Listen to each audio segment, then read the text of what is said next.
tugas pertama yang akan dilakukan oleh PBNU adalah melakukan sosialisasi ke seluruh Indonesia bertahap dari satu kota ke kota. Besok dimulai dari NTB, kemudian akan bergerak ke tempat-tempat yang lain. Jadi tahap pertama ini adalah melakukan sosialisasi, tapi juga sekaligus eksekusi kaderisasi.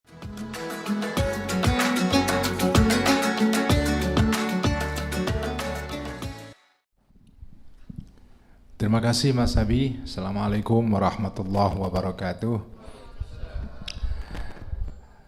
Yang saya hormati para pengurus Lakpesdam masa khidmah periode ini dan juga teman-teman Lakpesdam Nusantara, saya akan menambahkan penjelasan terhadap apa yang tadi sudah saya sampaikan melalui pidato singkat tadi tentang beberapa hal yang akan menjadi salah satu tugas besar Lakpesdam ke depan ya. Ada 4 bidang utama di dalam Lakpesdam yang sekarang ini. Bidang pertama yang paling penting adalah bidang kaderisasi. Ini adalah bidang yang baru yang dimandatkan oleh Ketua Umum kita, Gus Yahya Stakuf. Jadi sejak periode sekarang ini kaderisasi akan menjadi program unggulan Lakpesdam. Jadi mungkin bisa saya katakan porsi terbesar nanti di dalam perhatian atau seluruh energi yang ada di Lakpesdam akan diarahkan ke sana. Tidak seluruhnya tapi sebagian besar. Karena ini memang tugas pokok organisasi adalah kaderisasi. Nah, kaderisasi sekarang ini sudah disusun relatif sudah cukup lengkap. Jadi dalam waktu kira-kira 3-4 bulan terakhir ini saya terlibat di dalam proses penyusunan sistem kaderisasi yang baru bersama teman-teman dari PBNU di bawah kepemimpinan Pak Nusron Wahid sebagai Wakil Ketua Umum yang membidangi masalah OKK, Organisasi Keanggotaan dan Kaderisasi. Jadi sistem kaderisasi yang baru sudah disusun dan disahkan melalui satu peraturan perkumpulan di dalam konves yang terakhir yang berlangsung minggu yang lalu di Jakarta. Nah, di dalam peraturan perkumpulan yang baru ini sudah disusun suatu sistem kaderisasi yang relatif solid, mulai dari kaderisasi tingkat dasar, kemudian menengah dan tingkat tinggi.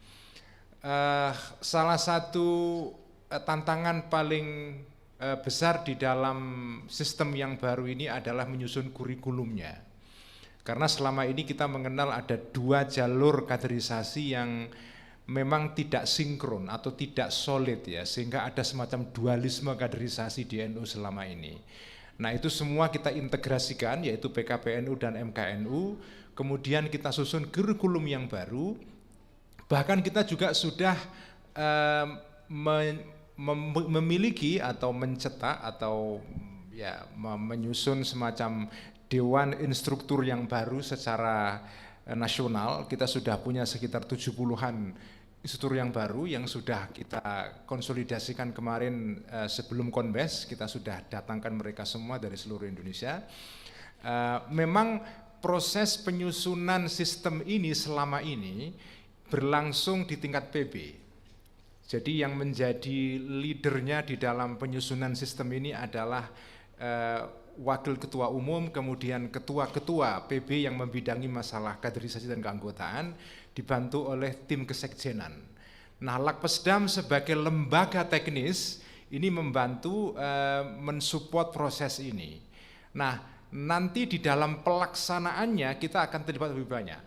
Jadi ini penyusunan semacam softwarenya hampir semua di-tackle atau di-handle oleh teman-teman PBNU. Mulai dari penyusunan kurikulum, kemudian instruktur, dan penjenjangan, itu semua kemarin sudah disusun melalui proses yang panjang oleh teman-teman di PBNU. Nah, Lakpesdam nanti tugasnya adalah melaksanakan ini secara teknis. Nah, setelah moratorium akan diumumkan besok pada tanggal 1 Juni ini, maka kita tugas pertama yang akan dilakukan oleh PBNU adalah melakukan sosialisasi ke seluruh Indonesia bertahap dari satu kota ke kota. Besok dimulai dari NTB, kemudian akan bergerak ke tempat-tempat yang lain. Jadi tahap pertama ini adalah melakukan sosialisasi, tapi juga sekaligus eksekusi kaderisasi. Jadi sekarang ini sudah ada beberapa wilayah dan cabang-cabang di seluruh Indonesia yang sudah dari kemarin sebetulnya ngantri ingin melakukan kaderisasi tapi tidak bisa. Karena di moratorium sejak Muktamar Lampung kemarin. Nah sekarang mulai dari tanggal 1 Juni besok ini antrian pelaksanaan kaderisasi ini sudah bisa berlangsung. Jadi kita sudah mulai bisa melaksanakan itu dan sambil berjalan sosialisasinya. Ini yang bagian kaderisasi ya. Jadi ini nanti akan menjadi program pokok atau backbone dari kegiatan Lakpesdam di dalam periode 5 tahun mendatang. Dan mungkin sampai seterusnya ya. Jadi ini yang pertama.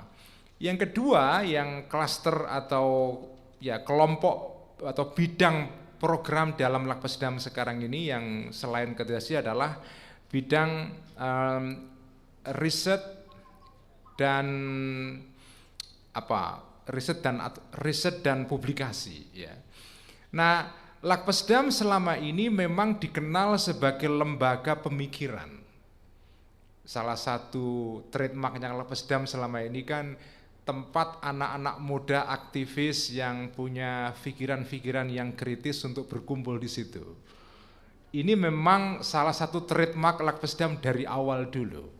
Karena Lakpesdam ini memang sejak awal itu sejarahnya dibangun oleh para senior-senior yang dulunya adalah menjadi kepanjangan dari generasi pembaharu di NU di bawah Gus Dur. Karena itu memang semangat yang ada di lembaga ini dari awal itu adalah lembaga yang orientasinya itu pembaharuan memang.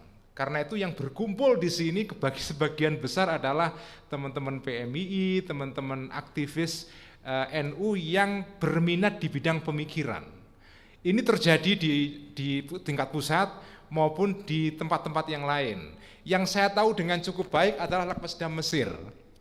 Mungkin Mas Syauqi cukup tahu ya, teman-teman Lakpesdam di Mesir ini sejak tahun 90-an sampai tahun 2000 itu kita kenal sebagai teman-teman di sana yang terlibat aktif dalam diskusi-diskusi, membaca buku, menerbitkan riset-riset mereka dan seterusnya. Jadi selama ini memang Lakpesdam ini dikenal sebagai lembaga yang sangat kuat dalam bidang riset, publikasi ilmiah. Kita punya jurnal namanya Taswirul Afkar yang terbit setahun 2 kali. Nah ini akan kita lanjutkan terus. Jadi kegiatan-kegiatan yang merupakan trademarknya Lakpesdam kita akan teruskan. Yang ketiga adalah kegiatan-kegiatan yang bersifat yang terkait dengan civil society.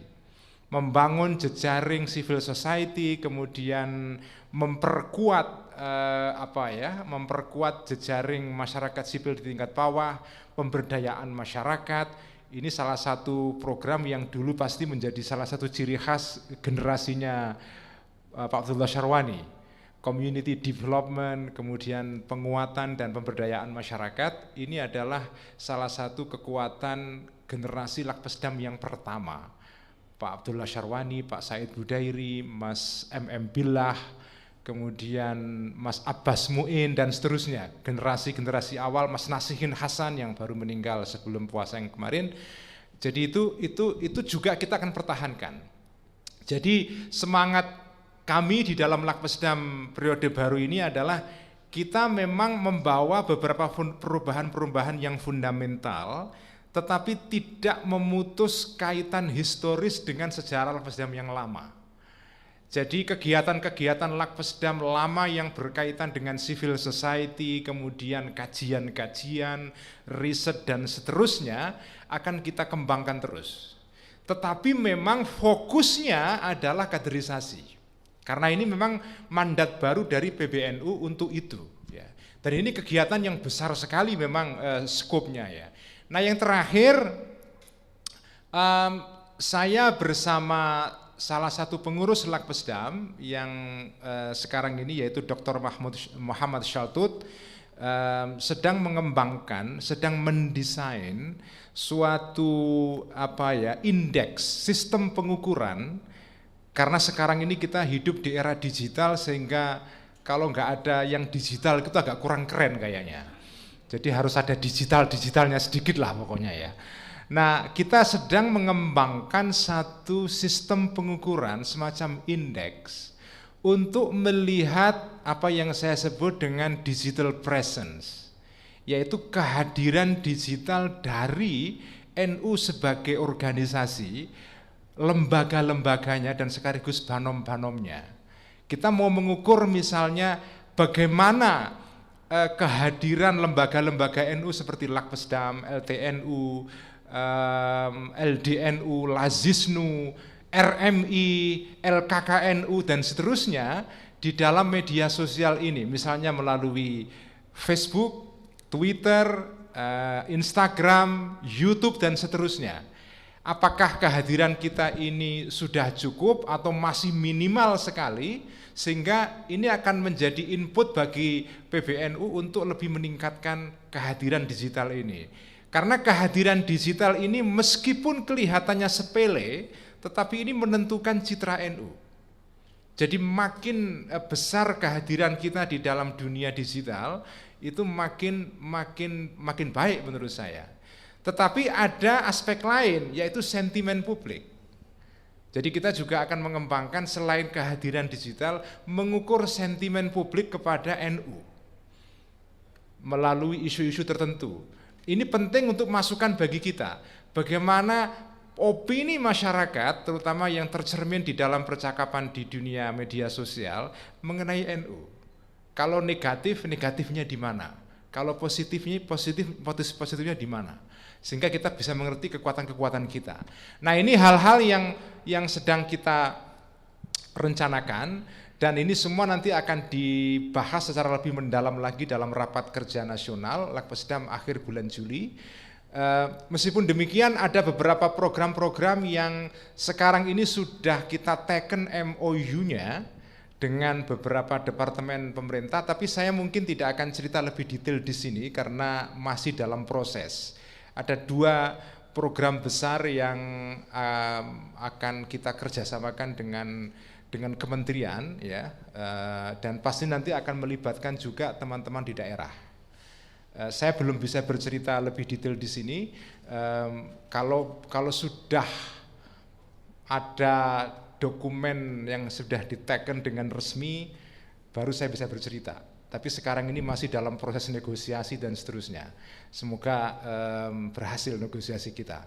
Karena ini program yang multi years, jadi kira-kira sekitar 3 tahun, jadi cukup penting untuk